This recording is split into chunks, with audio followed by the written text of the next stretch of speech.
শিক্ষামন্ত্রী ব্রাত্য বসুর বৈঠক, সেই বৈঠক শেষ হলো প্রায় আড়াই ঘন্টা পর। আড়াই ঘন্টা ধরে বৈঠক এবং সেখানে রিভিউ পিটিশন কিভাবে হবে, কি দাবি দেওয়া চাকরিহারাদের সবকিছু জানলেন ব্রাত্য বসু। সোমরাজের সঙ্গে কথা বলবো প্রথমেই। সোমরাজ, কি হলো বৈঠকে? দেখো, প্রায় 2 ঘন্টা 45 মিনিট ধরে বৈঠক হয়েছে। ইতিমধ্যেই সেই বৈঠক শেষ হয়েছে। বৈঠক শেষ হওয়ার পর যে 13 জনের প্রতিনিধি দল গিয়েছিলেন তারা শিক্ষামন্ত্রী থেকে 15 মিনিট সময় চেয়ে নিয়েছেন তারা নিজেদের মধ্যে আলোচনা করার জন্য। অর্থাৎ আজকের বৈঠকের যে নির্যাস, সেই নির্যাস নিয়ে তারা 15 মিনিট সময় চেয়ে নিয়েছেন এবং 15 মিনিটের মধ্যে তাদের কি কি অবস্থান রয়েছে তা তারা জানিয়ে তারপরেই তারা বিকাশ ভবনের নিচে নামবেন এবং সাংবাদিক সম্মেলন করবেন। কিন্তু আজকের বৈঠকটি অন্তত সরকারের দিক থেকে ইতিবাচক বলা হচ্ছে। তার কারণ সরকার বলছে যে যে দাবি তাদের তরফে তোলা হয়েছিল তাদের অধিকাংশই তাদের দাবির যে উত্তর, সেই উত্তর রাজ্য দিতে পেরেছে। যে ওএমআর শিটের যে কপি যে প্রকাশ করার কথা বলা হয়েছিল, মিরর কপি, সেই মিরর ইমেজ প্রকাশ করা নিয়ে, পাশাপাশি যোগ্য অযোগ্য পৃথকীকরণ নিয়ে, এই নিয়ে রাজ্য বলছে যে তারা যে দাবিগুলি রেখেছিল সেই দাবির পক্ষে তারা সদর্থক উত্তর দিতে পেরেছে। এবং শুধু তাই নয়, এই সদর্থক উত্তর দেওয়ার পাশাপাশি এখন যে অবস্থা রয়েছে তা হলো যারা চাকরিহারা শিক্ষক শিক্ষিকাদের 13 জনের প্রতিনিধি দল তারা কনফারেন্স রুমেই বসে রয়েছেন। বসে রেখে তাদের নিজেদের মধ্যে আলোচনা করছেন। শিক্ষামন্ত্রী সহ যারা প্রশাসনিক আধিকারিকরা ছিলেন তারা সেই কনফারেন্স হল থেকে বেরিয়ে গিয়ে শিক্ষামন্ত্রীর যে ঘর, সেই ঘরে তারা বসে রয়েছেন।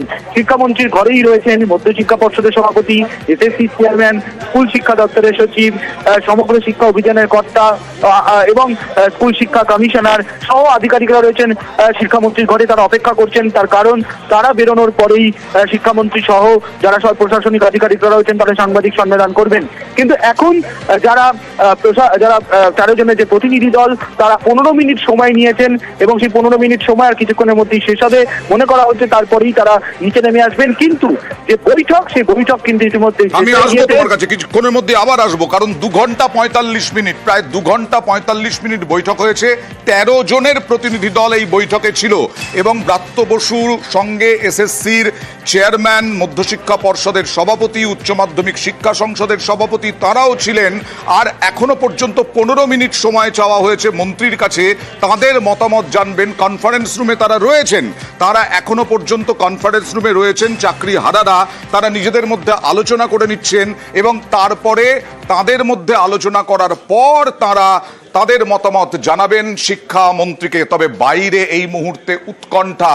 সোমরাজের কাছে যাব, কারণ সোমরাজ বলল যে কিছুক্ষণের মধ্যেই 15 মিনিট শেষ হবে, তারা কি অবস্থান জানান সেদিকে আমরা খেয়াল রাখবো। তবে অভিজিতের কাছে যাব এই কারণে, বাইরে রয়েছেন উৎকণ্ঠায়, আশঙ্কায় বহু চাকরিহারা।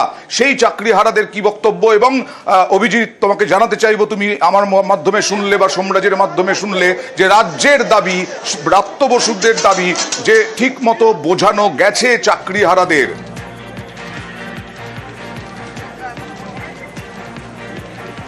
নিঃসন্দেহে অয়ন, যে পরিস্থিতি প্রায় 2.25 ঘন্টা ধরে এই বৈঠক চলছে, বৈঠক শেষ হয়ে গেছে। যে 13 জন প্রতিনিধি তারা নিজেদের মধ্যে আলোচনা করে তাদের মতামত, চাকরিহারা শিক্ষক শিক্ষিকা এবং অশিক্ষক কর্মচারী তাদের যে মতামত, তাদের মতামত পৌঁছে দেবেন মন্ত্রীর কাছে।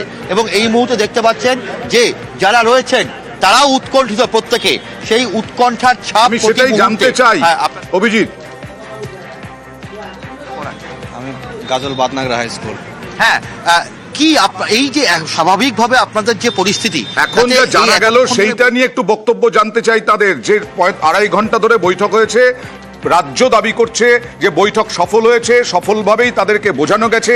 তাদের যে প্রতিনিধিরা তারা 15 মিনিট অপেক্ষা করছেন, 15 মিনিট নিজেদের মধ্যে আলোচনা করে তাদের মতামত জানাবেন। এইটা নিয়ে একটু জানতে চাই। রাজ্য আমাদের এর আগে অনেক রকমভাবেই সফলতার পরিচয় দিয়েছেন, তো আমরা তাতে সন্তুষ্ট হইনি। আশা করি আমাদের প্রতিনিধিরা ভেতর থেকে বেরিয়ে আসলে আমরা সফল হতে পেরেছি কিনা সেটা বুঝতে পারবো। আমাদের প্রদীপ দাস। কোন স্কুলে পড়ান? আমার ওয়াইফ হচ্ছে আরামবাগ গোঘাটের স্কুলে পড়ায়। হ্যাঁ, বাচ্চা মেয়ে থাকার জন্য আসেনি, তাই আমি আন্দোলনের বলছি যে বৈঠক সফল হয়েছে, বৈঠকের ইতিবাচক বক্তব্য রাখা গেছে আপনাদের কাছে, এমনটাই দাবি করেছেন মন্ত্রী ব্রাত্য বসু। আপনাদের কি মনে হয়? আমরাও সেই আশায় আছি এমনি নেতাজি ইন্ডোরেও দিদি মাননীয় মুখ্যমন্ত্রী সেই কথাই দিয়েছিলেন এবং আমরাও সেই আশাতেই এখনো বসে আছি যে আমরা আমাদের যোগ্য চাকরি ফিরে পাবো। যোগ্যদের সমস্ত নথি একদম সেই document আশাতেই সব- তারা বসে আছেন। অবশ্যই তারা আশাবাদী, প্রথম থেকেই আমরা দেখিয়েছি তারা এই বৈঠক নিয়ে আশাবাদী। আর 15 মিনিট অপেক্ষা করার কথা বলা হয়েছে, অনুরোধ করা হয়েছে তাদের পক্ষ থেকে, চাকরিহারাদের পক্ষ থেকে। আবার সোমরাজের কাছে যাব। সোমরাজ, কি হলো এখনো পর্যন্ত?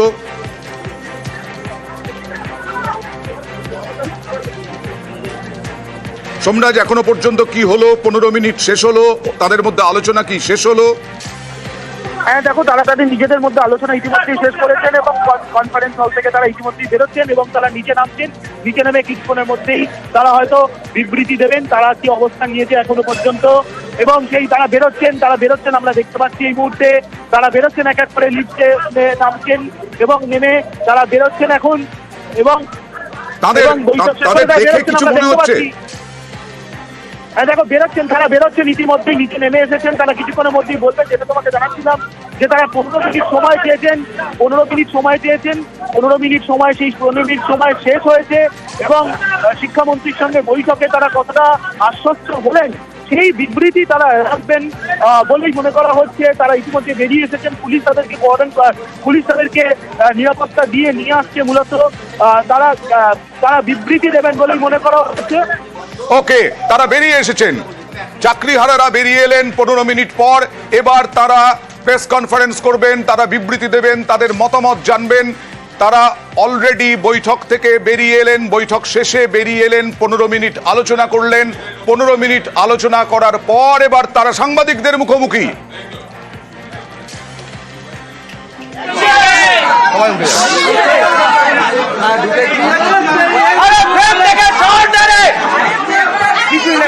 শিক্ষামন্ত্রী চাকরিহারা বৈঠক শেষ, বিকাশ ভবনে প্রায় 3 ঘন্টা, পৌনে 3 ঘন্টা বৈঠক। সেই বৈঠকে রাজ্য সরকারের দাবি, রাজ্য স্কুল শিক্ষা দপ্তরের দাবি যে বৈঠকে সফলভাবে বোঝানো গেছে চাকরিহারারা 15 মিনিট সময় চেয়েছিলেন। সেই সময়ে পরে তারা নিজেদের মধ্যে আলোচনা করেন কনফারেন্স রুমে এবং সেই কনফারেন্স রুমে আলোচনার পর তারা নেমে আসেন। নেমে এসে সাংবাদিকদের মুখোমুখি। আজকে প্রায় 4:15 সময় বৈঠক শুরু হয়। 13 জনের প্রতিনিধি দল গিয়েছিল চাকরিহারাদের 13 জনের প্রতিনিধি দলের সঙ্গে বৈঠক করেন রাজ্যের শিক্ষামন্ত্রী ব্রাত্য বসু, এসএসসির চেয়ারম্যান। তাদের চাকরিহারাদের দুটো দাবি ছিল, যোগ্য অযোগ্য তালিকা আলাদা করে স্পষ্ট করতে হবে, তার সঙ্গে ওএমআর শিটের মিরর ইমেজ প্রকাশ করতে হবে।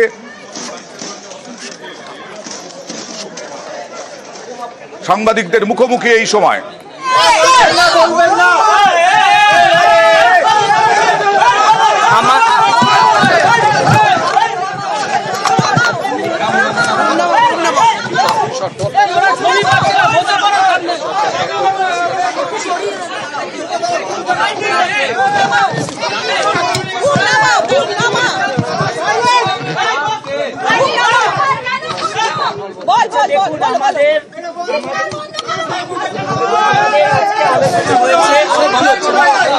আমাদের দুটো পার্টে আলোচনা হয়েছে। একটা আমাদের দাবি যেগুলো ছিল সেগুলো নিয়ে, আর একটা হচ্ছে লিগ্যাল ইস্যুস নিয়ে। তো যে দাবিগুলো ছিল আপনারা সকলেই জানেন। আমরা বলেছিলাম যোগ্য অযোগ্য লিস্ট সার্টিফাই করে পাবলিশ করতে হবে। তো এসএসসি তরফ থেকে এবং শিক্ষামন্ত্রীর উপস্থিতিতেই এটা এসএসসি চেয়ারম্যান জানিয়েছেন যে যোগ্য আর অযোগ্যের লিস্ট ওনারা অলরেডি তৈরি করতে শুরু করে দিয়েছেন। এই রবিবারের মধ্যে হয়তো হতে পারে, পরের রবিবারের মধ্যে হয়ে যেতে পারে। এবং মানে আইনি পরামর্শ নিয়ে সোমবার নাগাদ উনি সেটা পাবলিশ করবেন, পরের সপ্তাহের সোমবার। 21 তারিখ, মোস্ট প্রবাবলি 21 তারিখ। আর 22 লক্ষ ওএমআর যেটা বলা আছে, টোটাল পরীক্ষার্থী যারা ছিল তাদের ওএমআর পাবলিশের কথাও আমরা বলেছি। তো ওনারাও সেটাও বলেছেন যে সেটা তো আছে, আইনি পরামর্শ নেবেন। যদি ওনারা মানে পজিটিভ বার্তা দেন যে কোনো অসুবিধা নেই, তাহলে অবশ্যই সেটাও পাবলিশ করা হবে। এবং যেটা ব্যাপার হচ্ছে মিরর ইমেজ, যেটা আমরা বলেছিলাম সেটা ওনারা এটাই জানালেন যে মিরর ইমেজ তো নেই, কারণ মিরর ইমেজ যদি থাকতো তাহলে সিবিআই নিশ্চয়ই খুঁজে পেত। যেটা আছে এখন সেটা অ্যাকর্ডিং টু সিবিআই, মানে সাবমিটেড বাই সিবিআই, সেই মিরর ইমেজটা আছে। যদি সেটা হয় তাহলে সেটাও ওনারা দেবেন, কিন্তু যদি মনে হয়। এই তিনটে দাবি আমাদের ছিল, তারা এই তিনটে উত্তর আমাদের দিয়েছে। আর আইনি পরামর্শ যেটা আমরা বলেছিলাম যে মানে রিভিউ করার আগে বা কিউরেটিভ যাই পদ্ধতি হোক, প্রথমে তো রিভিউ হবে, রিভিউয়ে যাওয়ার আগে রিভিউয়ে কি ধরনের আলোচনা হবে সেটা আমাদের সঙ্গে যেন আলোচনা করেন একসঙ্গে বসে। তো সেটাই ওনারা রাজি হয়েছেন। আপনারা খুশি? দেখুন, খুশি আমরা, আশ্বস্ত সেদিনই হব বা স্বস্তি পাবো। আশ্বস্ত হওয়ার জায়গা এখনই নয়, স্বস্তি আমরা সেদিনই পাবো যেদিন পুরো লিগ্যাল ওয়েতে আমরা পুরোপুরি জিতে আসব। তার আগে আমরা স্বস্তির নিঃশ্বাস ফেলছি। আর কোনো বৈঠক হবে? আর কোনো বৈঠক হবে? আর না, আমরা তো অনশন করিনি। আমরা কি করব সেটা ওখানে গিয়ে আমরা আমাদের যারা চাকরিহারা আছে তাদের সঙ্গে আলোচনা করে অবশ্যই করব। বেতন নিয়ে যেটা আলোচনা হয়েছে যে দেখুন, আমাদের তো সুপ্রিম কোর্টের অর্ডার আছে, এখন আপাতত ভাবে যে বেতন চালু থাকবে কিনা সেটা আইনি পরামর্শ নেওয়া চলছে। তবে আমরা দেখেছি স্যালারি পোর্টাল খুলে দিয়েছে, এটুকু আছে, বেতন সাবমিট হবে। আর টিচাররা স্কুলে যাবে? স্কুলে যাবে? স্কুলে মিটিং এ দেখুন পার্সিয়ালিটি, মানে পার্সিয়ালি কিছুটা আমরা মনে হয়েছে, ওই যেহেতু যোগ্য লিস্ট বা 22 লক্ষ ওএমআর, তো পার্সিয়ালি কিছু দাবি তো আমার মনে হচ্ছে মেনে নেওয়া সম্ভব হচ্ছে। এখন আইনি পরামর্শ নেবেন ওনারা, তারপরে লিস্ট পাবলিশ হবে কিনা। যদি দেখা যায় যে আইনি পরামর্শে কোথাও গলদ হলো বা আইনি পরামর্শে আটকে গেল, আমরাও আমাদের লয়ারের সঙ্গে আইনি পরামর্শ করব যে এটা মানে আটকে দেওয়াটা ঠিকঠাক ছিল কি করা যেত। বলছি যোগ্য অযোগ্য লিস্ট যদি এখনই আলাদা করে প্রকাশ করা যায়, উনি যেটা বলছেন, আপনারা যেটা বলছেন, এটা আগে করা গেল না কেন?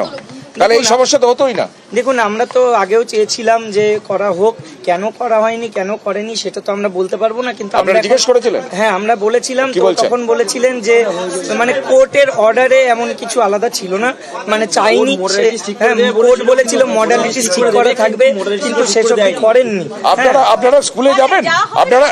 আপনারা স্কুলে যাবেন? স্কুলে দেখুন, সেটা আমরা ওখানে গিয়ে আলোচনা করব, যারা চাকরিহারারা আছে। বৈঠকে আপনারা যথেষ্টভাবে বলার সুযোগ পেয়েছেন, আপনাদের কথা তুলে ধরতে পেরেছেন? অবশ্যই আমরা আমাদের সমস্ত কথা তুলে ধরেছি। আমরা আমাদের মানে সত্যি কথা বলতে অত্যন্ত দৃঢ় কণ্ঠে প্রত্যেকটা কথা তুলে ধরেছি। ওখানে সমস্ত বিষয়ে আলোচনা হয়েছে, এমন একটা পয়েন্টও আমরা বলতে পারিনি এমন হয়নি। ওটা বিষয়টা কি সুপ্রিম কোর্টে দেওয়া হবে? কসবার ঘটনা নিয়ে আমরা বলেছি, তো এটাই বলা হয়েছে যে এটা মানে কোনো রকম বাঞ্ছনীয় নয়, এটা ঠিক হয়নি। হ্যাঁ, এটা একটা সত্যি বাজে ঘটনা ঘটেছে।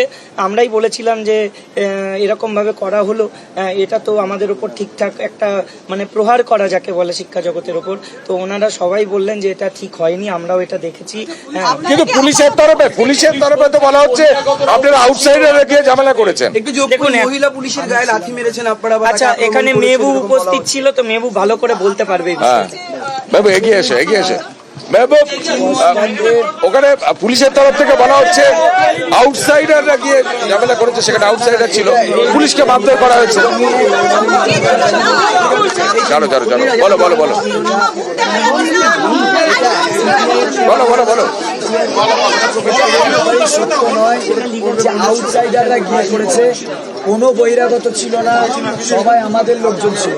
এবার পরিস্থিতিটা আপনারা বুঝতে পারছেন যে এখন খুবই সংকটময় পরিস্থিতিতে আছে, সবাই খুব চাপে আছে। কিন্তু লাথি মেরেছে, ইন্টেনশনালি লাথি মারছে এরকম কিছু নয়।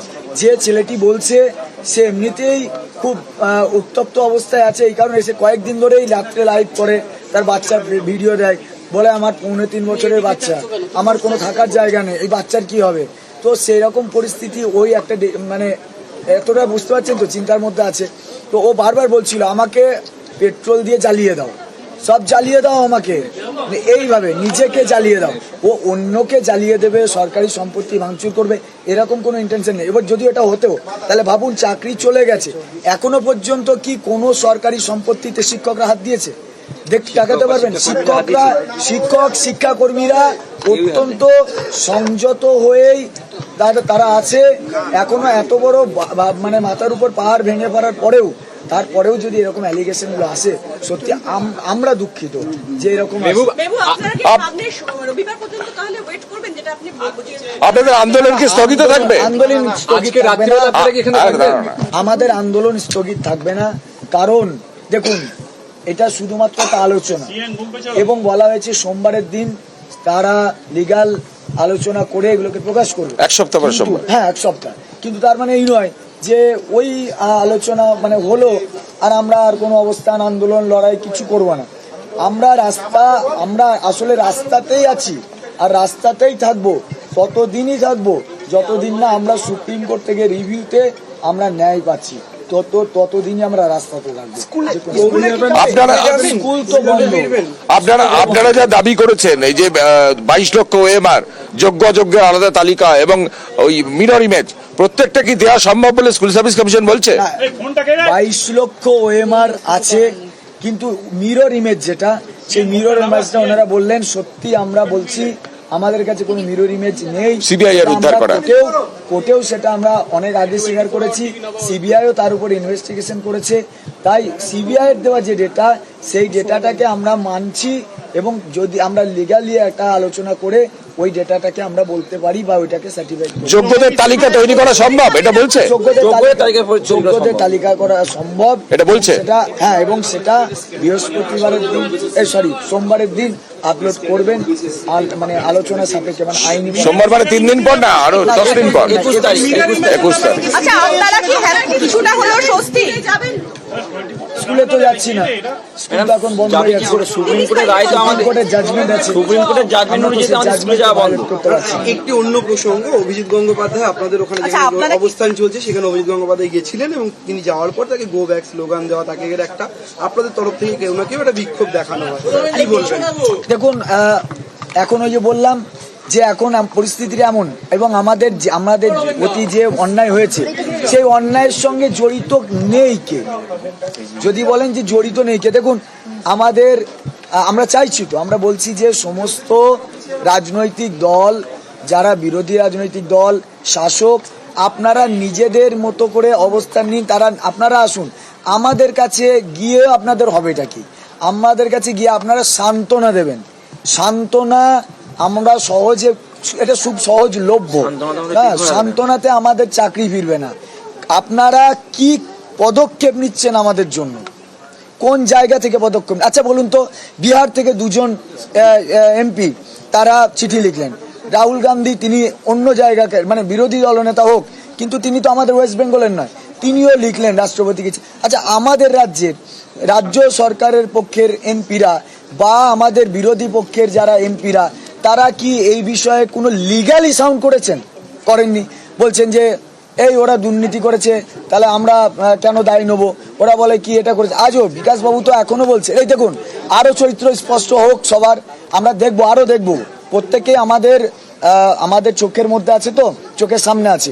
আগামী 17 তারিখ আমাদের যে board, West Bengal board of secondary education, yes, তারা তো একটা মিসলেনিয়াস অ্যাপ্লিকেশন করেছে। সেই মিসলেনিয়াস অ্যাপ্লিকেশনে তারা ফার্দার প্রসেস শুরু করার আগে পর্যন্ত স্কুলগুলো যাতে চালানো যায় ঠিক মতো, সেই চালানো যদি ঠিকঠাক যায় বা কিছু, তার জন্য তারা একটা মিসলেনিয়াস অ্যাপ্লিকেশন করেছে। তার বিপক্ষে লয়াররাও তো থাকবে সেখানে, যারা আজকে আমাদের বলছে না তোমাদের সঙ্গে অন্যায় হয়েছে, তো তারা পরের দিন কোন স্ট্যান্ড নিচ্ছে তার উপরেও তো আমাদের বিশ্লেষণ হবে, আসলে সেটা সান্ত্বনা নাকি সত্যি করে থাকা।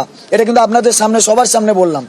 যেহেতু বোর্ড অফ সেকেন্ডারি এডুকেশন এটা দিয়েছে, তাতে করে তারা বলেছে যে যারা যোগ্য, তাই যোগ্য শিক্ষক শিক্ষিকারা যাতে যতদিন না রিভিউ, মানে ওরা রিভিউটা বলছে না, যতদিন না প্রসেস শুরু করা যায়। লাস্ট প্রশ্ন হচ্ছে যে এই যে 22 লক্ষ ওএমআর বলছে প্রকাশ করবে, আপনাদের কথা দিয়েছেন, কিন্তু ওএমআর তো 1 বছর পর নষ্ট করে দেওয়া হয়েছে, সেই ওএমআর কি করে প্রকাশ করবে? না, এটা তো হার্ড কপি তো নষ্ট করা হয়েছে, এটা তো হার্ড কপি নয়, এটা সফট কপি। মিরর ইমেজ যেটা সিবিআই এর কাছ থেকে উদ্ধারকৃত, যেগুলো সিবিআই উদ্ধার করেছে, সেই কপিগুলো তো আছে। আপনাদের যখন টাইম দিচ্ছে যে এই রবিবারের মধ্যে বা পরে সোমবার অ্যাকচুয়ালি ওয়েমার প্রকাশ করা হবে আইনি আলোচনার মাধ্যমে, তাহলে কি আপনারা এই মুহূর্তে কিন্তু পথে থাকবেন? পথে তো আমরা আছি ম্যাডাম, পথেই আছি, পথেই থাকবো, পথে সমাধান বেরিয়ে আসবে। কিছুটা হলেও স্বস্তি পেয়েছেন? দাদা, স্বস্তি ম্যাডাম তখনই পাবো স্বস্তি না, মানে যখন হচ্ছে আমাদের দাবি দাবাগুলো বাস্তবায়িত হবে। আমরা- এখন তো শুধু আবেদন করা হয়েছে মাত্র, এখন তো আবেদন করা হয়েছে আমাদের দাবি। 22 লক্ষ মিরর ইমেজ যেটা সিবিআই এর দপ্তরে আছে, সেটার জন্য কি রাজ্য সরকার সিবিআই এর সঙ্গে যোগাযোগ করবে বলছে? সিবিআই জমা দিয়েছে, সিবিআই এসএসসি কে বিরোধ দিয়েছে, সেটা এসএসসির কাছে আছে। এসএসসি তো সুপ্রিম কোর্টে ক্লিয়ারলি বলছে যে ওদের কাছে কোনো ডিজিটাল কপি নেই। সেটা ওটা বুঝে- হচ্ছে আপনারা একটু একটু বুঝতে বলছেন। আমি বলছি আপনাদের একটু আপনাদের একটু বুঝতে ভুল হচ্ছে। প্রথমে আমাদের যখন লিখিত পরীক্ষা হয়, ঠিক আছে, সেই লিখিত পরীক্ষার কিন্তু একটা টেন্ডার হয় যারা হচ্ছে ওএমআর স্ক্যানিং করার জন্য। সেইটা করেছিল নাইসা কি করেছিল, সাব এজেন্ট দিয়েছিল ডেটা স্ক্যানটেক। সেই ডেটা স্ক্যানটেক যখন স্ক্যানিং প্রক্রিয়া সম্পূর্ণ করে তখন কিন্তু নাইসাকে একটা হার্ড ডিস্ক দেয়, একটা এসএসসি কে হার্ড ডিস্ক দেয় এবং একটা নিজের কাছে রাখে। এসএসসির কাছে যে মাদার ডিস্কটা ছিল বা ওএমআর এর মিরর ইমেজ কপিটা ছিল, সেই কপিটা ওনাদের কাছে কোনোভাবে মিসিং হয়, কোনোভাবে হারিয়ে যায়। এবং সিবিআই পরবর্তীকালে কিন্তু ওনাদের অফিসিয়াল থেকে শুরু করে সমস্ত জায়গায় সিজ করেও কিন্তু সেটা খুঁজে পাননি। যখন আমরা ওই মিরর ইমেজের কথা বলি তখন ওনারা এখনো বলছেন যে ওই মিরর ইমেজ খুঁজে পাওয়া সম্ভব নয়, কিন্তু সিবিআই এর উদ্ধার করা যে মিরর ইমেজ কপি, সেই ইমেজ কপিটা ওনারা কিন্তু আইনি পরামর্শের মাধ্যমে আপলোড করবে। 24 লক্ষ আছে তাদের 22 লক্ষ ওনারা বলছেন সেটা আইনি পরামর্শের মাধ্যমে ওনারা দেখে সেটাকে আপলোড করবেন। এবং আমাদের দাবি ছিল সেখানে যে আমাদের যোগ্য অযোগ্যের লিস্ট, সেই যোগ্য অযোগ্যের লিস্টটাও কিন্তু ওনাদেরকে প্রকাশ করতে হবে, ঠিক আছে। সেই লিস্টটা কিন্তু ওনারা প্রকাশ করবেন বলে আমাদেরকে বলেছেন, কিন্তু আইনি পরামর্শের মাধ্যমে পরবর্তী সোমবারের মধ্যে। আমার নাম সুজয় সর্দার, আমি নন টিচিং স্টাফ। আচ্ছা, আপনারা যে 13 জন ছিলেন আজকে, তারা সুজয় সর্দার থেকে কারা কারা ছিলেন? 19 জন 11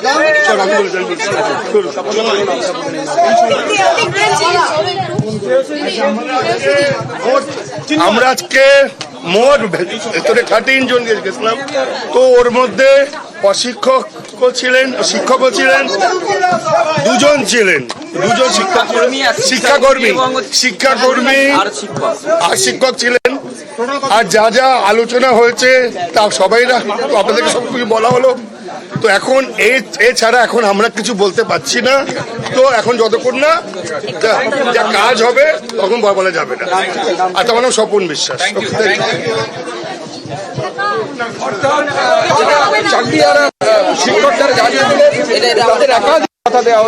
দাবি ছিল বিশেষ করে যোগ্য অযোগ্য আলাদা করা, সেই প্রতিশ্রুতি তারা পেয়েছেন। আইনি পরামর্শ নিয়ে সরকারের পক্ষ থেকে, এসএসসির পক্ষ থেকে বলা হয়েছে যে আগামী 21শে এপ্রিল তা বললেন, দাবি করলেন এই চাকরিহারারা যে তাদেরকে বলা হয়েছে 21শে এপ্রিল সেই যোগ্য অযোগ্যর তালিকা প্রকাশ করা হবে। তবে ওএমআর লিস্ট, সেই ওএমআর লিস্টের যে মিরর ইমেজ, তা ওএমআর লিস্ট নেই, এমনটাই বললেন সোমরাজ। আমার সঙ্গে সোমরাজের সঙ্গে কথা বলার চেষ্টা করব।